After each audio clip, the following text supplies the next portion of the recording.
Good morning to all of you.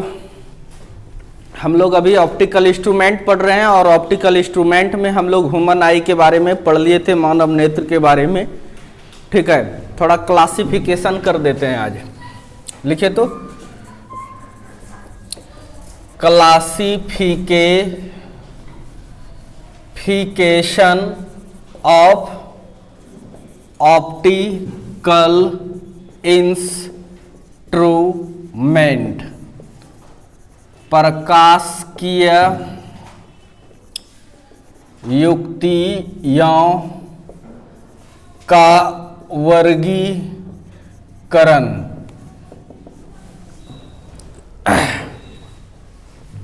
ठीक है, तो लिखते जाना है। पहले लिखना है ऑप्टिकल इंस्ट्रूमेंट। ये दो प्रकार का होता है। कितने प्रकार का होता है? एक होता है नेचुरल ऑप्टिकल इंस्ट्रूमेंट, और फिर आपका दूसरा जो होता है ये artificial optical instrument.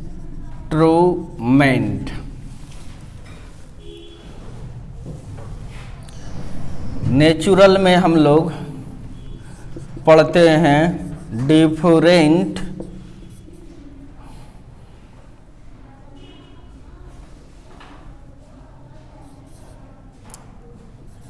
Type of आई, विभिन्न प्रकार के आँख।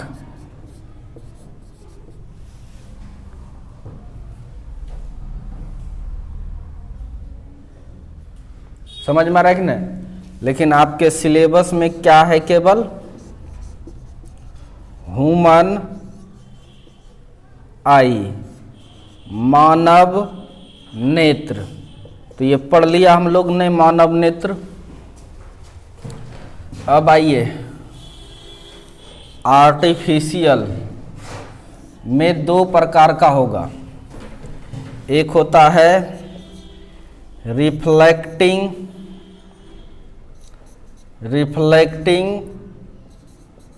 Type optical instrument. ठीक है, और दूसरा होता है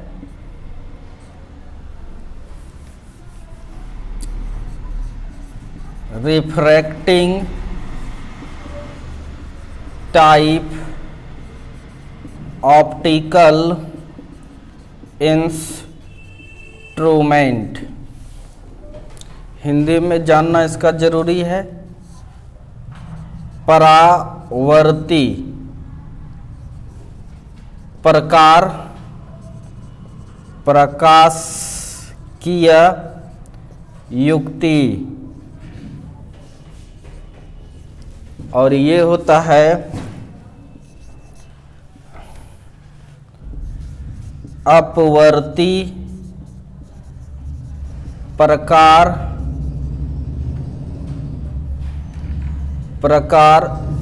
प्रकाशिकीय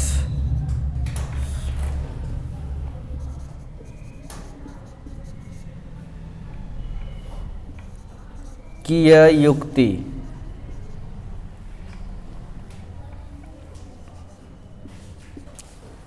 ठीक है, इसमें जो हम लोग पढ़ेंगे क्या क्या चीज के बारे में। माइक्रोस्कोप,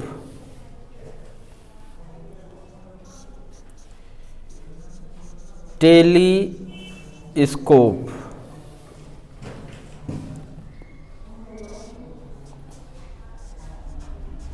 बाइनोकुलर,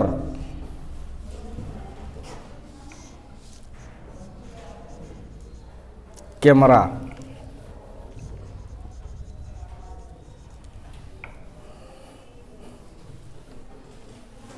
इसमें हम लोग पढ़ेंगे टेलीस्कोप।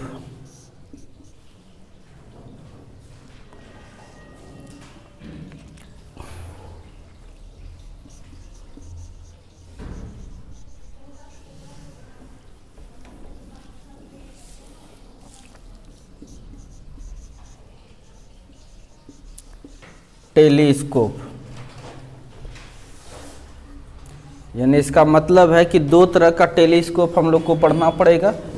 एक का नाम होगा रिफ्लेक्टिंग टाइप टेलीस्कोप, दूसरे का नाम क्या होगा, रिफ्रैक्टिंग टाइप टेलीस्कोप। माइक्रोस्कोप में हम लोग पढ़ेंगे बहुत सारा माइक्रोस्कोप है, लेकिन आपके सिलेबस में जो है बस उसी की बात करेंगे। सिंपल माइक्रोस्कोप और फिर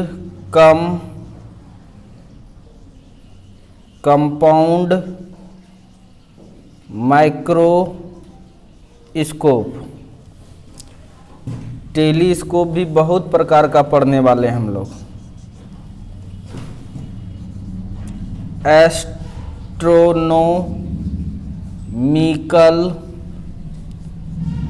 टेलीस्कोप, खगोलीय दूरबीन।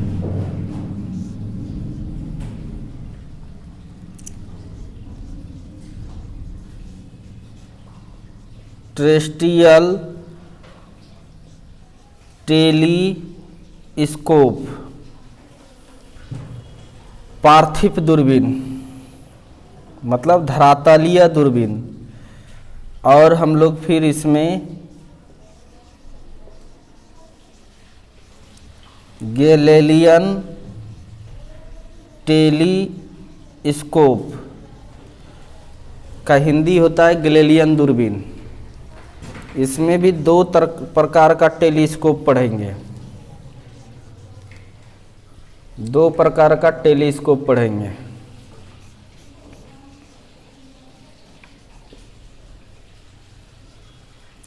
न्यूटनियन टेलीस्कोप, दूसरा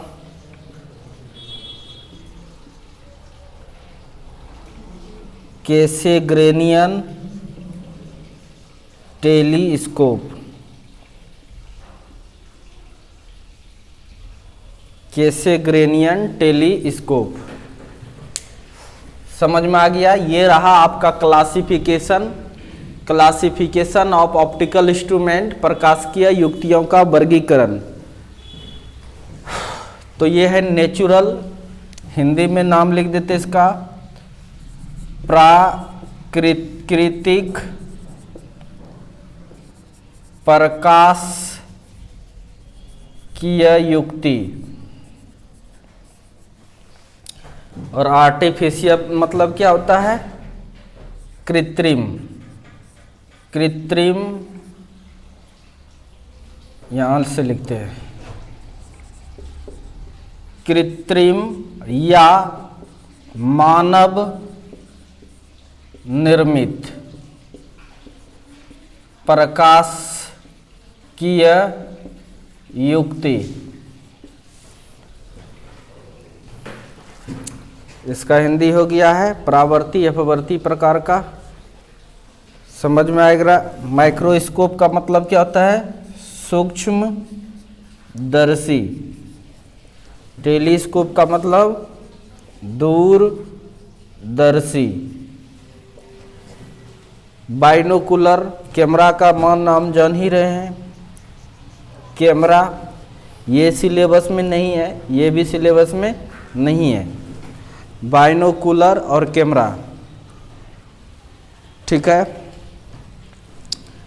सिंपल माइक्रोस्कोप का मतलब समझ गए होंगे आप लोग। सिंपल मतलब होता है सरल, सरल सूक्ष्म दर्शी।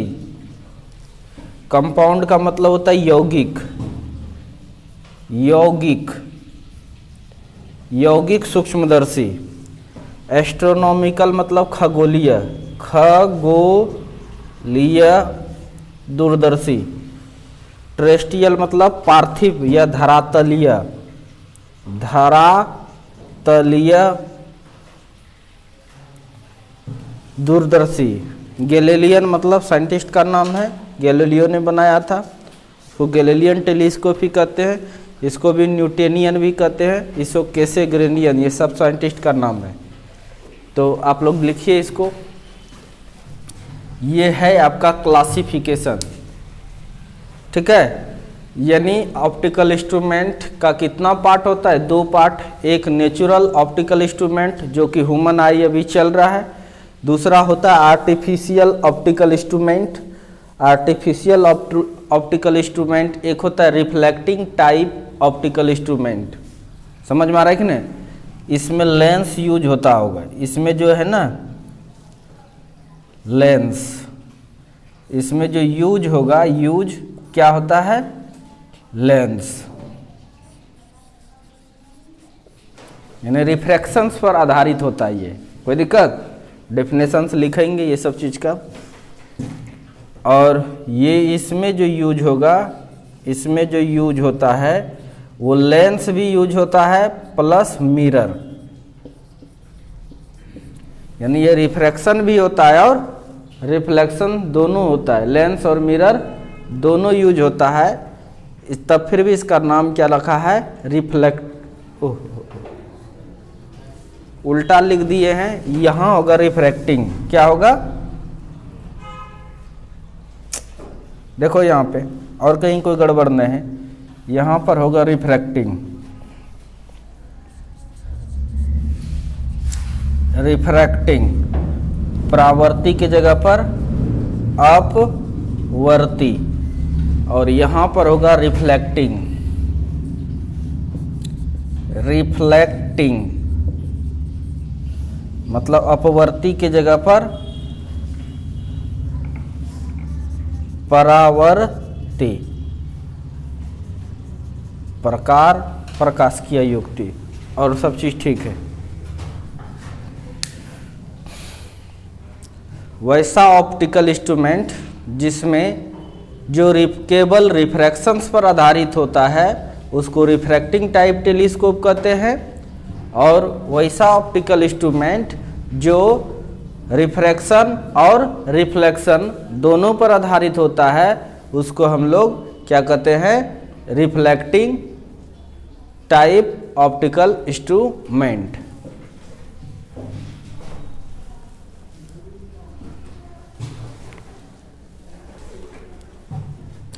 मिटाओ इसको।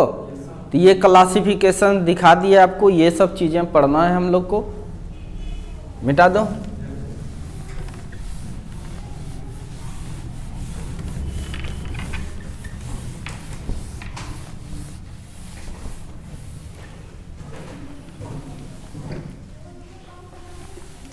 नेचुरल समझ गए? एक एक लाइन में लिखना चाहिए, अगर लिख लीजिए। Natural optical instrument. तो नेचुरल ऑप्टिकल इंस्ट्रूमेंट किसको कहते हैं? यह केवल लेंस ही था, इसलिए केवल रिफ्रैक्शन पर ही आधारित होता है। कोई दिक्कत? तो लिखिए, the optical instrument,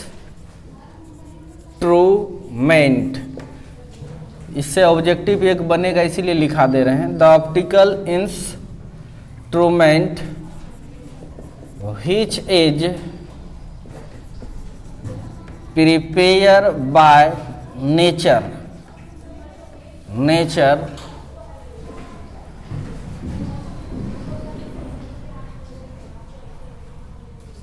is called natural optical instrument. Such type of instrument is based upon refraction यानी only refraction of light only refraction of light, namely known as any type of eye. ठीक है, वह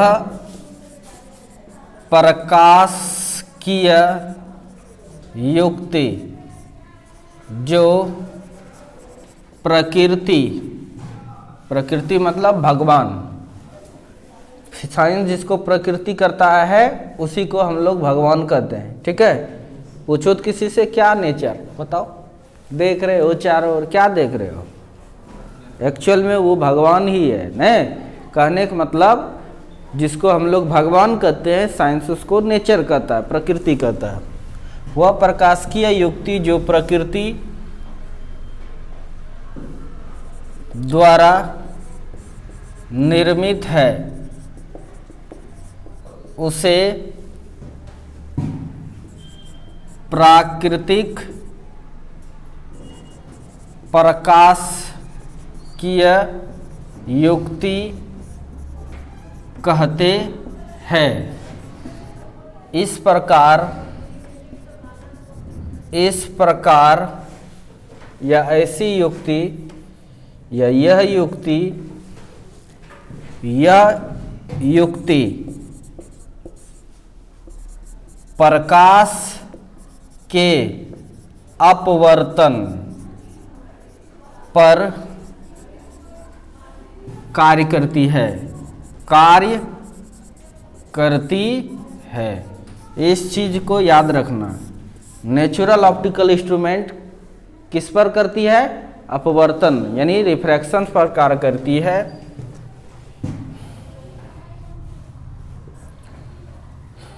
जैसे विभिन्न प्रकार के विभिन्न नेत्र,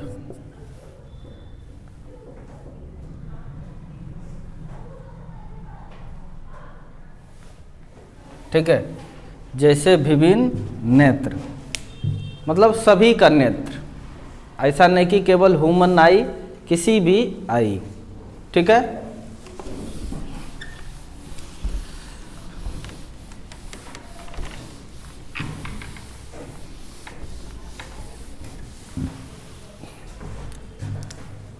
दूसरा नंबर आर्टिफिशियल ऑप्टिकल इंस्ट्रूमेंट मतलब कृत्रिम प्रकाशिकीय युक्ति, कृत्रिम प्रकाशिकीय युक्ति। ठीक है, ये जो मानव बनाया है, the optical instrument which is prepared by human is called artificial optical instrument. Okay, it works या it based upon only refraction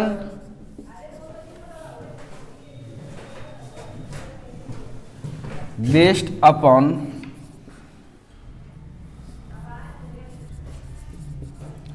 only refraction और refraction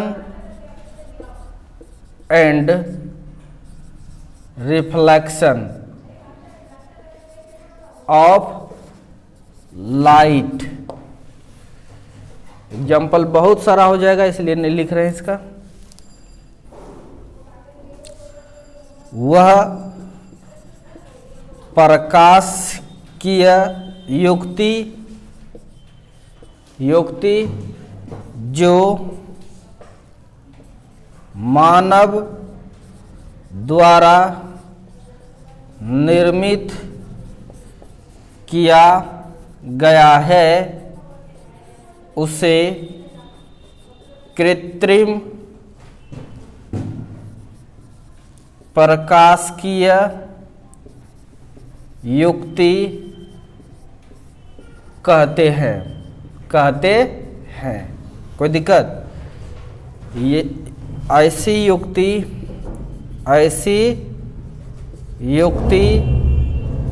केवल अपवर्तन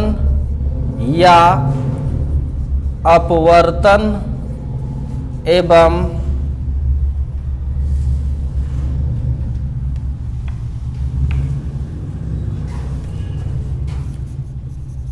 प्रकाश के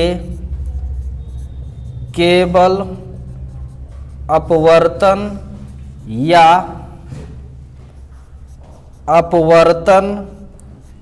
एवं परावर्तन दोनों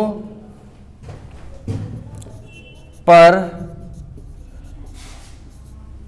आधारित होती है। कोई दिक्कत?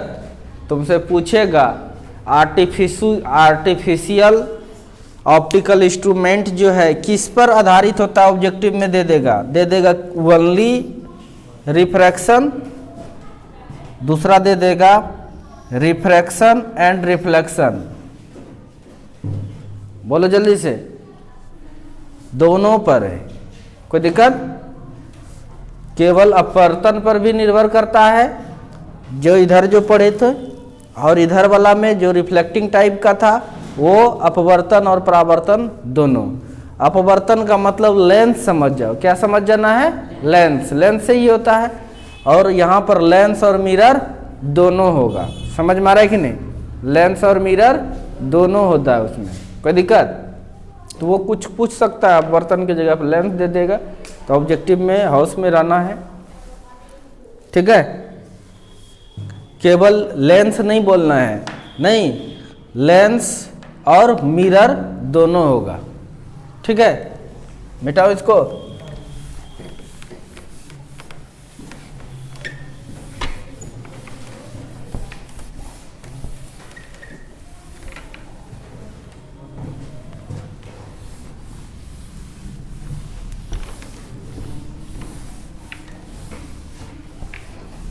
अब आर्टिफिशियल कितने प्रकार का है बोलो? 2 प्रकार का। कितने प्रकार का होता है? 2 प्रकार का होता है। तो लिखिए कौन कौन सा, सब क्लासिफिकेशन तो कर ही दिए, इसलिए हम टाइप टूप करके नहीं लिख रहे हैं, डायरेक्ट लिख लीजिए, डिफिनेशन नहीं लिखाए थे इसीलिए।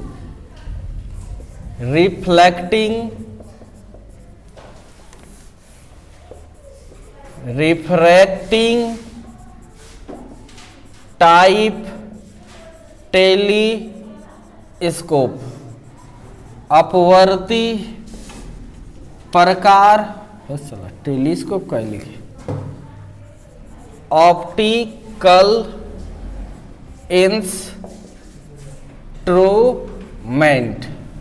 अपवर्ती प्रकार, प्रकाशिकीय युक्ति। ऑब्जेक्टिव यही सब बिहार बोर्ड का लेवल है, अलाय बलाय चीज पूछने का। समझ में आ रहा है कि नहीं? कुछ पूछ देगा, रिफ्रैक्टिंग टाइप ऑप्टिकल इंस्ट्रूमेंट, अपवर्ती प्रकार, प्रकाशिकीय युक्ति। ठीक है, इसमें हम लोग क्या लिख सकते हैं? The optical instrument which works on the principle of only refraction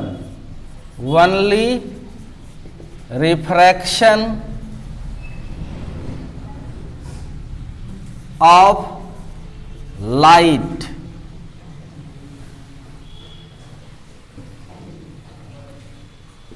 is called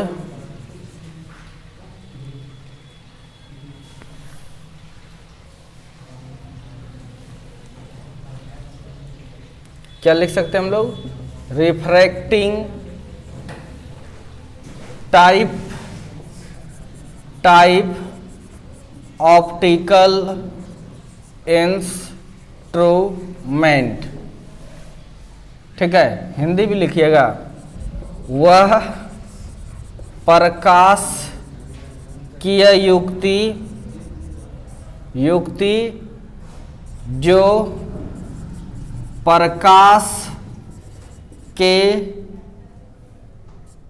अपवर्तन, प्रकाश के केवल अपवर्तन के सिद्धांत पर कार्य करती है, उसे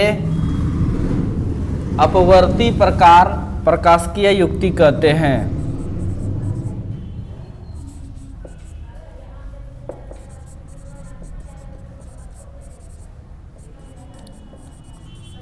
की युक्ति कहते हैं। समझ में आ गया कि नहीं? नोट करके लिख ही लो इसमें।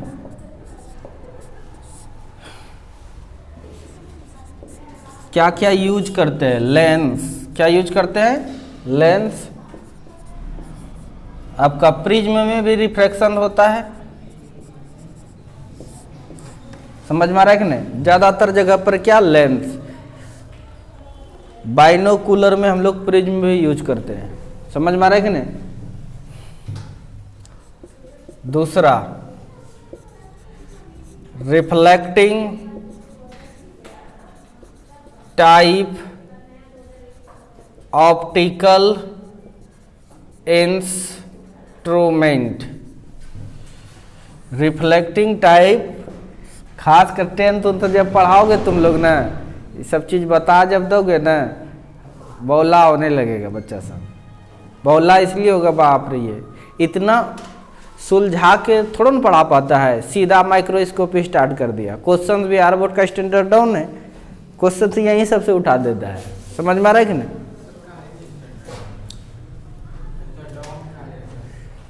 पूछ देता है कुछ से कुछ, पूछ देगा चार्ज का मात्रा क्या है। लो बरंगे से चार्ज पहले चैप्टर है 12th का, है ना जी? कौन नहीं पढ़ा होगा चार्ज? मूर्ख जो है वो पहला क्लास करता है, तो ये सब पूछ देता है, इसीलिए नहीं कहा जा सकता है। Reflecting type optical instrument. The optical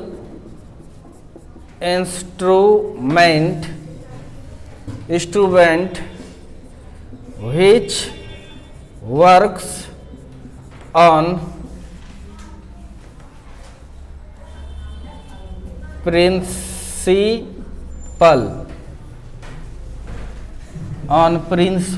of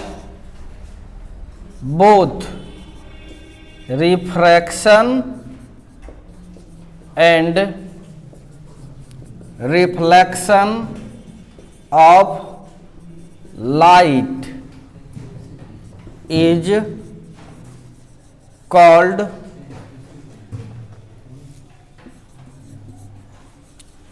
reflecting type telescope. इसमें गलती करता है बच्चा, जान जाता है रिफ्लेक्टिंग मतलब है परावर्तन। मतलब क्या? परावर्तन मिरर करता है। नहीं, इसमें रिफ्लेक्टिंग टाइप ऑप्टिकल इंस्ट्रूमेंट जो है, टाइप ऑप्टिकल इंस्ट्रूमेंट। इस चीज को याद रखना बहुत जरूरी है, इसलिए ये ऑब्जेक्टिव में फंसता है बच्चा। ठीक है, आपको नहीं फंसना है। यानी इसमें मिरर और लेंस दोनों हो सकता है, नहीं परावर्तन और अपवर्तन दोनों होता है, ठीक है।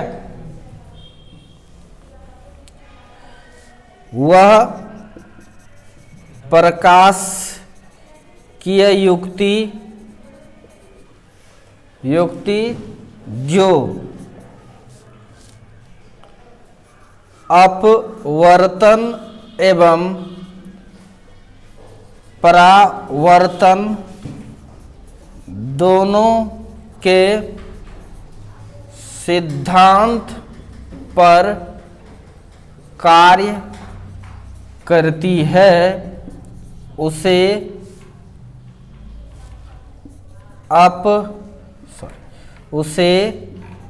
परावर्ती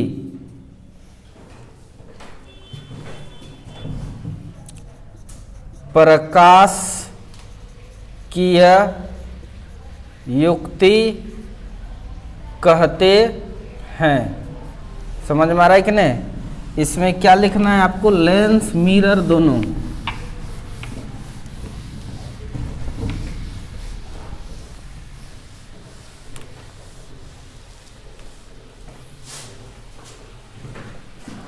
नोट करके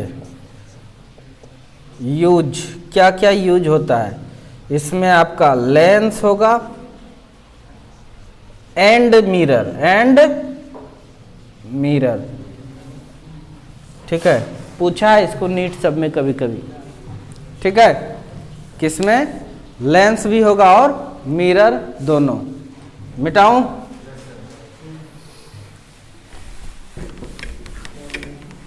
बायोलॉजी सब में यही सब ना चीज रहता है जी, डिफिनेशन देना है, लिखना है, मजा आता है वो सब चीज को पढ़ाने में, नहीं समझे?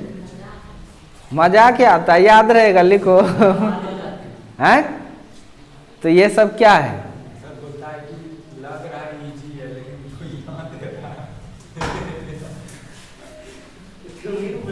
आवाज नहीं करो, मिटा दूं? इजी तो है ये ना जी, अब इससे ही जी कुछ होता है दुनिया में।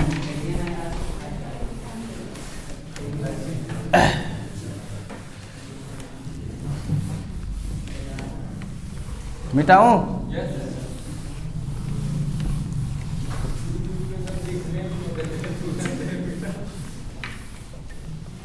फालतू चीज नहीं बोलो, वीडियो पॉज करेगा तो नहीं लिख सकेगा। उतना भी कॉमन सेंस नहीं आया तब बेकार है। वीडियो पॉज कर सकते हैं, दोबारा भी देख सकते हैं, बहुत तरह की बात है। अस्थिर रहो। चलिए लिखिए आगे, कहाँ तक पढ़ लिए थे? ये पढ़ लिए हम लोग। इस तरह से क्लासिफिकेशन है। और अभी हम लोग क्या पढ़ रहे हैं? नेचुरल ऑप्टिकल इंस्ट्रूमेंट ह्यूमन आई के बारे में पढ़ रहे हैं, जो सिलेबस में है। और ह्यूमन आई के बारे में कंप्लीट आइडिया ले लिया था, कोई दिक्कत? अब आइए, अब ये माइक्रोस्कोप अभी थोड़ा और देखना है, अभी थोड़ा और देखना है ह्यूमन आई का, नहीं लिखते हैं। अच्छा, what is meaning of 6x6 आई? नाम सुना दरे? नहीं कहता है मेरा आंख 6x6 है, मतलब आंख सही है, हैं? तो वही लिखिए, आंख के 6x6 का क्या अर्थ है? क्या अर्थ है? ठीक है।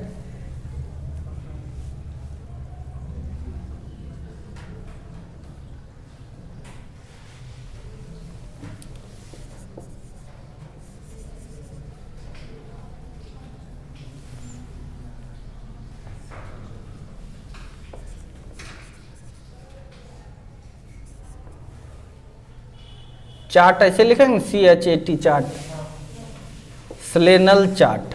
नहीं, आंख चेक करता है ना, जैसे मेडिकल होता है कहीं पर भी, चाहे आर्मी हो या रेलवे हो, सब फॉर्म सब में लिखा रहता है कि आंख 6x6 होनी चाहिए, नहीं समझे? स्लेनल ने क्या एक चार्ट बनाया था, ठीक है। 6, 9, 12, 24, 36 इस तरह से, समझ में आ रहा है कि नहीं? यहाँ पर कुछ अक्षर लिखा रहता था, कुछ लिखा रहेगा A, ठीक है, कुछ लिखा है मान के चलो ABCD, इसका मतलब क्या होता है कि 36 मीटर से, कितना दूर से, 36 मीटर से क्लियर, ये अगर देख लेता है कोई, 6 मीटर पर आदमी खड़ा करता है, कितना मीटर पर, इस बोर्ड से 6 मीटर दूर आदमी खड़ा करता है, वहां से अगर ये इतना बड़ा बड़ा लेटर को देख लिया, उसका चार्ट आता है, ठीक है, लिखेंगे पूरा चार्ट, देख लिया है, तो इसका मतलब क्या है, उसका आई 6/6 नहीं है। समझ में आ रहा है कि नहीं, 6/36 है, कितना है, 6/36। समझ में आ रहा है कि नहीं, यानी कोई स्वस्थ आदमी इस चीज को कोई स्वस्थ आदमी 6 मीटर से ही देख लेता है, क्लियर 6 मीटर नहीं, सॉरी, ध्यान से समझिए, पहले चार्ट एक बना दे। यहाँ पर लेटर बड़ा बड़ा रहेगा, लेटर ABCD बड़ा बड़ा लेटर रहता है, फिर यहाँ पर थोड़ा साइज कम करता है ABCD इस तरह से, फिर छोटा साइज करता है ABCD इस तरह से, फिर इससे भी छोटा करता है ABCD, फिर इससे भी छोटा करता है ABCD। ऐसा नहीं एक के चीज लिखता है ताकि अंदाज दे के बोल दे, ऐसा नहीं समझे, कुछ और दूसरा तीसरा चीज लिखा रहता है इस तरह से। पहले आपको कहेगा ये पढ़िए क्या क्या लिखा है, 6 मीटर दूर पर खड़ा कर देगा और कहेगा पढ़िए क्या क्या लिखा है, तो आपने पढ़ दिया, यानी 6/6 आई है आपका। यानी एक नॉर्मल आदमी, एक नॉर्मल जिसका स्वस्थ आंख है, वह 6 मीटर से इस लेटर को पढ़ सकता है, 6 मीटर से इसको पढ़ सकता है। अगर पढ़ लिया तो इसका मतलब आई आपका कितना है, 6/6। अगर ये नहीं पढ़ पाए, तब उसी 6 मीटर से अगर आपने ये वाला पढ़ा तो आपका 6/9 आई हो गया। क्या हो गया आपका, यानी आपका आंख सही नहीं है, ठीक है। अगर ये भी कुछ नहीं, कोई नहीं पढ़ पाया, 6 मीटर से मात्र ये पढ़ा ये, तो 6/24 हो गया आई, कोई दिक्कत। अगर ये भी नहीं पढ़ के ये पढ़ लेता है तो ये पूरा आंख खराब हो गया एक तरह से, 6/36 होगा। समझ में आ रहा है कि नहीं, कोई दिक्कत। तो यह है मतलब व्हाट इज मीनिंग ऑफ 6/6 आई। अगर आपका आंख 6/6 नहीं है, इसमें कन्फ्यूजन होता है लोगों को, इसीलिए पढ़ा दिए।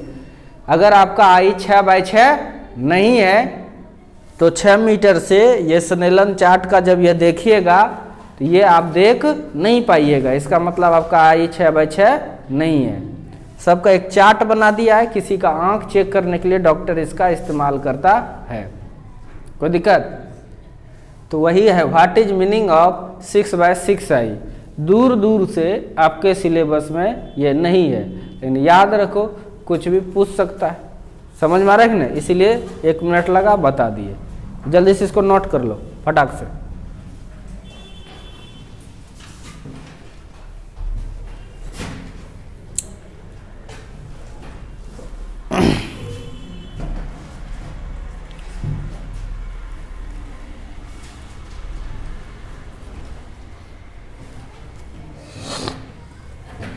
अब समझ में आया। कभी भी आंख की बारी जब आती है, डॉक्टर चेक करता है तो इसी तरह से आंख को चेक करता है पहले, ठीक है। 6 मीटर पर खड़ा कर देगा और यह लेटर को कहेगा देखने के लिए, सबसे पहले निचला देख लिया, या ऊपर से भी शुरुआत करता है, यह देख लिया तब तुमको ये देखने देगा, ये भी बता दिया तो ये देगा, ये भी बता दिया तो ये देगा, यह भी बता दिया तो ये देगा, यह भी बता दिया तो ये देगा। समझ में आ रहा है कि नहीं।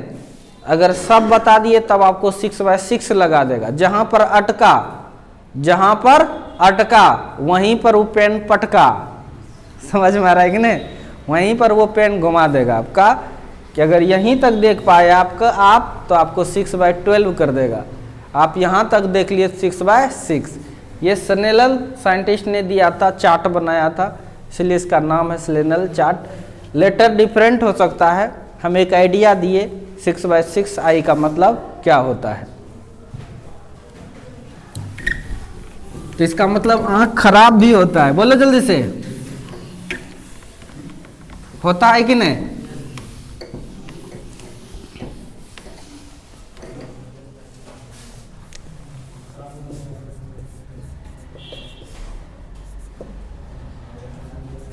Vision angle eight eye,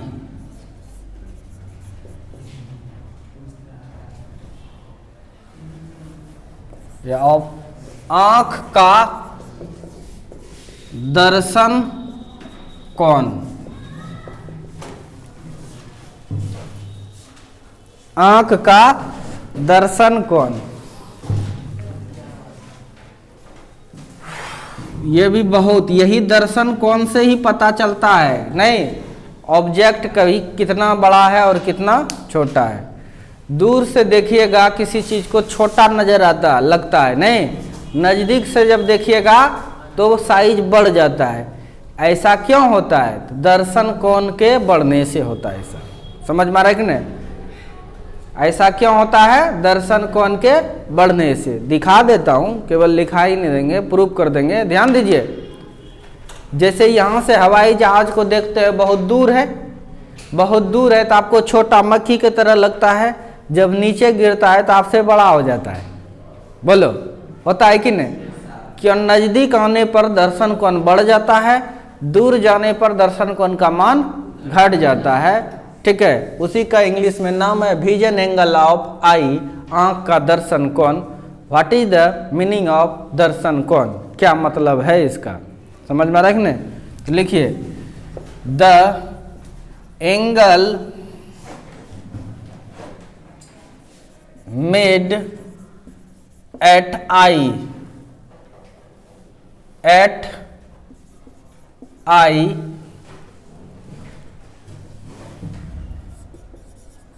from ray of light coming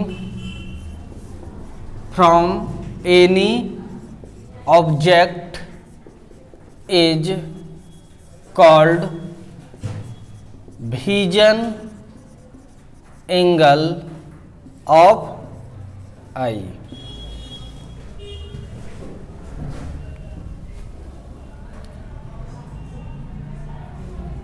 किसी वस्तु से आने वाली किरण जो आँख पर कोण बनाती है, उस कोण को दर्शन या आँख का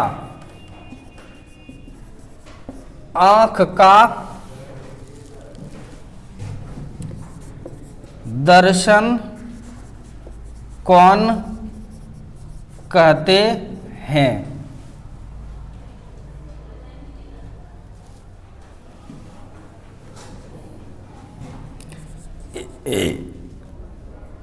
If vision angle is more than object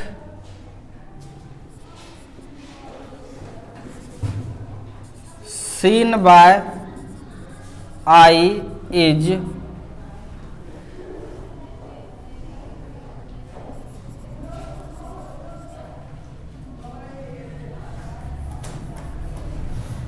if vision angle is more than object seen by eye is large and for less vision angle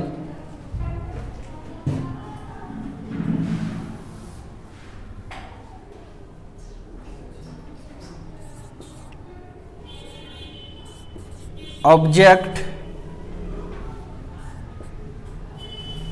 या तो रुको थोड़ा अच्छा से डेफिनेशन लिखते, बड़ा होते जा रहा, उलझा हुआ लग रहा है, याद नहीं होगा। लिख देते हैं यहाँ पे, vision angle is the responsible for the size of object, size of object.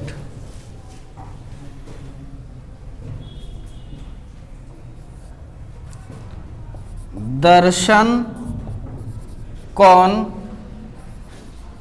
वस्तु के आकार के लिए भागीदारी लेती है। कोई दिक्कत? दर्शन कोण ही वस्तु का साइज कितना बड़ा है यह बताने के लिए भागीदारी लेता है। कोई दिक्कत?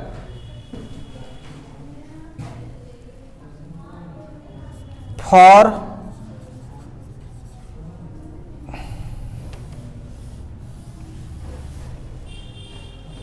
पहला चीज लिख लीजिए। दूसरा चीज, if object is at far point of eye then vision angle is small.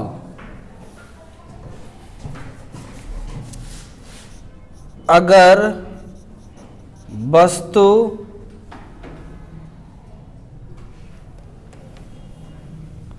लिख देते हैं, और भी due to which size of object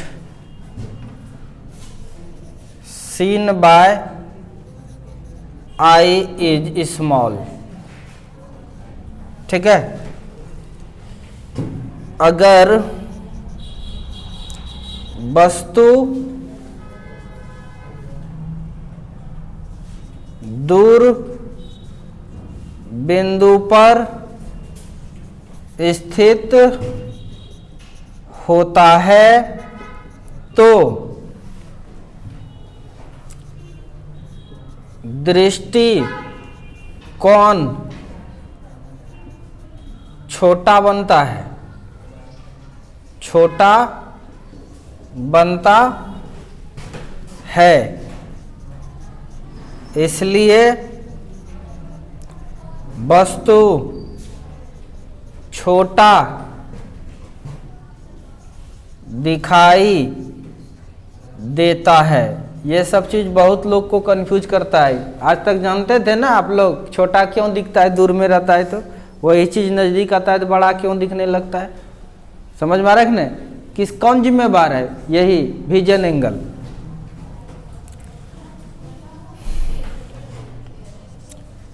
if object is at near point of eye then vision angle is large. Vision angle क्या हो जाता है? बड़ा हो जाता है या बड़ा होता है।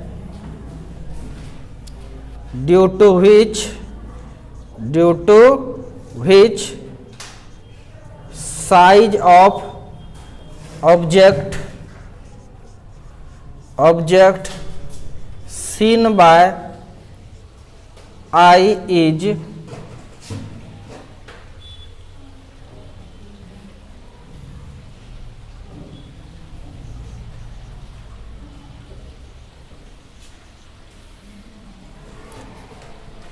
लार्ज। ठीक है? बड़ा देखता है।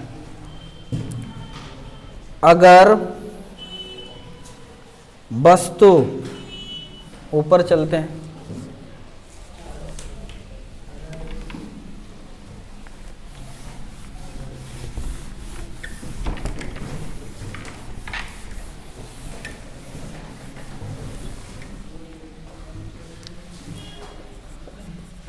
अगर वस्तु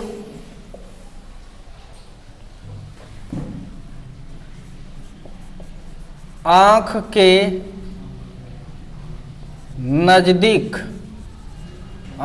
नजदीक रहता है तो विजन एंगल बड़ा बनता है। इसलिए या जिसके कारण, इसलिए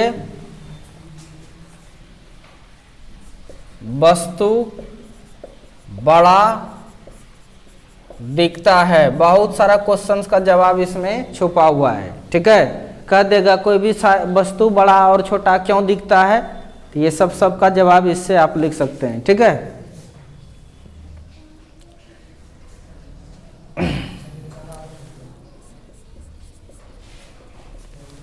टाइम हो गया, 1 सेकंड में लिख लीजिए, नोट करके लिखो एक चीज तो या पहले समझ ही लीजिए इसको। देखो ध्यान से देखिए, आंख सबने देखा है कि ये है आपका आंख, ये है आपका आंख, नहीं, आंख में रहता है लेंस, आंख में रहता है लेंस और यहां पर रहता है पुपिल।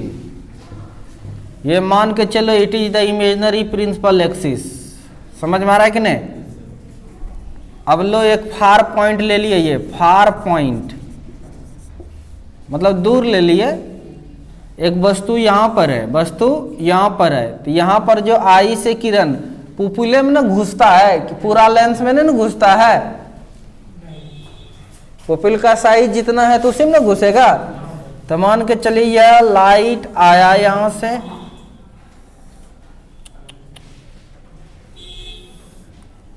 और इस तरह से यहां से जो आएगा सीधे घुस जाएगा। इस जगह ये इमेज बनाया, बोलो जल्दी से। ये जो एंगल है, ये एंगल ये है थीटा, मान लो, क्या मान लो? थीटा है, और ये है आपका विजन एंगल, दर्शन कोण। समझ में आ रहा है कि नहीं? अब देखिए यही आई है, यही आई है, समझिए थोड़ा सा। ये सब चीज मिलेगा नहीं, लिखा हुआ मिल सकता है। ये सब चीज छोटा छोटा है लेकिन घाव करे गंभीर वाला है। देखन में छोटन लगे घाव करे गंभीर, ये वाला उपाय है ये सब चीज का। ये पुपिल है, समझ में आ रहा है कि नहीं? ये ऑब्जेक्ट मानो नियर पॉइंट पर आ गया। कहां पर आ गया? Near point. लेकिन नहीं लिखना चाहिए नियर पॉइंट। अच्छा चलो कोई दिक्कत नहीं। नियर पॉइंट 25 सेंटीमीटर को कहते हैं हम लोग। किसको कहते हैं? उससे नजदीक लाना नहीं है, उससे नजदीक ला नहीं सकते हैं। ध्यान से देखिए, इतने बड़ा ऑब्जेक्ट है, जितना बड़ा है सेम साइज का, ये h हाइट का है, h हाइट का ही लो, ले लिया, बोलो जल्दी से। अब की बार देखो, एंगल बढ़ाया, तब की बार जो इमेज बनाएगा इतना टेढ़ा नहीं रहता है, वैसा कुछ सोच लो। रेटिना 100% गोल नहीं होता है, कुछ इस तरह से रहता है। ठीक है, तो बताइए बड़ा दिखेगा कि नहीं? वस्तु तो सेम साइज का है, कोई दिक्कत? ये मान लो थीटा, ये थीटा 1 है और ये थीटा 2 मान लिया। ये विजन एंगल है, तो देखिए यहाँ थीटा 1 छोटा है किससे? थीटा 2 से। ऑब्जेक्ट तो सेम साइज का है, लेकिन यहां पर बना h1 और इसको मान लिया क्या? h2। तो तुम देखो h1 क्या हो गया? छोटा, इमेज का हाइट, बोलो, और ठीक तो है, हाँ ठीक है, और इसको मान लो h2। ये बड़ा बन जाएगा कि नहीं? तो आई होप आपको मैं क्लियर समझा पाया हूं। इतना लिख लीजिए। अब सोचिएगा कि और सर नजदीक लाएं, 25 सेंटीमीटर से ज़्यादा नज़दीक, मतलब 25 सेंटीमीटर से नज़दीक नहीं ला सकते हैं, तो इस चीज़ को लिख लीजिए। ठीक है, और छुट्टी हो गया। जो लिख सकते हैं लिख लीजिए, नोट करके लिख लीजिए। 25 सेंटीमीटर से अधिक नजदीक नहीं लाया जा सकता है। ठीक है, इससे नजदीक नहीं लाया जा सकता है। तो आई होप आपको क्लियर समझ में आया। बिल्कुल प्राइवेट रहेगा ये वीडियो, अपलोड कर देंगे लेकिन देखने नहीं देंगे, क्योंकि ये सब चीज़ हर जगह नहीं मिल सकता। Thank you.